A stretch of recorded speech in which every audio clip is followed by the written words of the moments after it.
This section is going to focus on inerrancy, genre, and a communal understanding of inspiration. We start with inerrancy, and we're using the latter half of Albel's chapter 8 here as the basis. What we're talking about with inerrancy in Scripture is God protecting the biblical authors from making errors. So we're saying there's no mistakes in the Bible. Now, this is understood in different ways within different traditions. So a fundamentalist style of religion, which you will find in all major faith traditions, will take a strict inerrancy.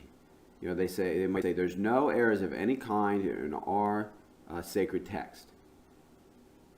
So for contemporary biblical fundamentalists, this would include science and history. So they would believe that everything in the Bible was correct. There was no errors in it, even if it's making some kind of statement that they could interpret scientifically or historically. Right? So even if biblical accounts contradict each other, when interpreted as historical events, they would still say that there's no error. And biblical fundamentalists have worked out ways to try to explain this logically and rationally, although many of them don't really hold up to reason so well. Secondly, even if the biblical accounts would contradict scientific evidence, or someone who believed in a strict inerrancy would say, no, what it says in the Bible is right because the Bible has no errors. Now, the extreme of this I found in a friend I worked with when I was in my early 20s who said that Jesus let the devil put dinosaur bones in the ground to tempt people to not believe in the Bible. Again, that's not an irrational statement, but it does make one wonder if God created the world and God created the Bible, or God authored the Bible, why he would contradict. Why would he have one contradict the other? Right? It kind of seems tricky, maybe even cruel. So, strict inerrancy is one way to understand inerrancy, but it's not the way endorsed by contemporary Catholic teaching. So if we look at De Verbum again, right, that document written by the bishops assembled at the Second Vatican Council, and documents from the Pontifical Biblical Commission. This is what I like to call the Catholic Bible All-Stars. But it's a group of biblical scholars who study the Bible and then write documents on it. And then those documents then are approved by the Pope, which gives them the authority of the College of Bishops. So they're rather authoritative documents, and they're considered as being produced by the official teachers of the church, the bishops, because the Pope is the head of the bishop, and he confirms the text coming out of the Pontifical Biblical Commission. Okay, so what we believe are, well, I should say what the church actually teaches, because you will find Catholics, Abel even talks about one in a text here, who might practice a fundamentalist style of interpretation of the Bible. Right? However, what the church actually teaches today is that we do not believe in a strict inerrancy. We don't believe that there's no errors of any kind in the Bible. We believe in a limited inerrancy. We believe that there's no errors regarding, and this is the quote from De Verbum, the truth necessary for the sake of our salvation. In other words, when it comes to our salvation, our realization of union with God, right, our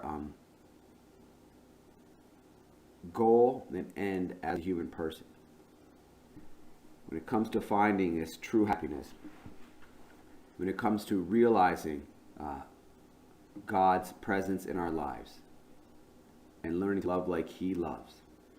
Salvation, redemption, all these ways we talk about experiencing union with God. That is how the Bible's inerrant, that it leads us to that. There's no errors in the Bible, when properly understood, that would lead us away from our end of union with God.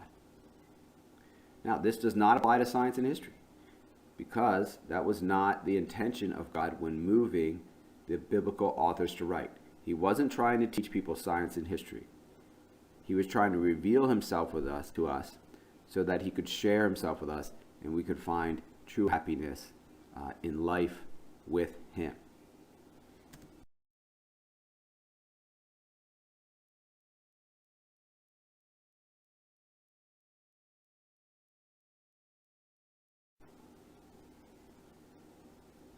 So this is why Dave Verban goes on to say, in order to clearly see what God wanted to communicate to us, we have to understand the meaning that the authors intended, right? God is moving people to form these texts so that we can receive the salvific truth from them. So one of the things we have to understand is, well, what did they mean to say? When they wrote these words, or when they spoke these words, or when they combined these words and edited these words, what was going on? What did they mean, right? Not just what did they say. Because we all know you can mean something and someone can hear your words and take it a different way. So in able to do this, we have to understand the literary form, or genre as it's called, that they were writing in. So a great example of someone mistaking literary form or genre would be from the War of the Worlds radio broadcast that I asked you to listen to a portion of at the beginning of this module. So you could see, if you listen, that it was obviously introduced as a radio drama. The beginning of the story itself is a framed text, where they talk about what's going to happen, and people are all tuned into their radios. And then finally they start the simulated news broadcast, right? So the genre was obviously a fictitious radio drama, but some people, not as many as popular culture has led us to believe in the years since, but some people mistook it for an actual news broadcast. What do you have there? A mistaking of form. And so some people went out and shot at water towers and maybe had some other expressions of fear or panic due to it. This is a similar thing that is happening when people take something that is written in the Bible, something that was not intended to be read as contemporary science or history, and read it that way. You can end up with genre confusion, and you can miss the point. You can miss what God was revealing through the work of those human authors.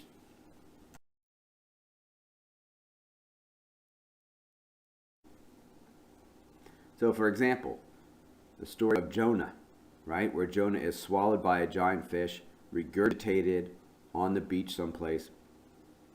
A giant plant grows up to cover him, to give him shade. This story was not ever intended to be taken as a historical biography. Right? The author or authors who formed it, they were trying to make a political and spiritual satire, a fable. They were trying to help the Israelites see what a silly thing it was to say that God cares about them without seeing that God also cares about other people. It was a very spiritually profound and well-formed fable. But that's what it was, a folktale, a fable. Never intended by its authors to be mistaken for history. Right? Job is another great example. Here we have a folktale with a poem inserted into it that questions why innocent people suffer. Right? It's not a historical biography. It's not a description of courtroom, a celestial courtroom bet in a literalist sense, right? No, it's a story that makes us think about why good things happen to bad people.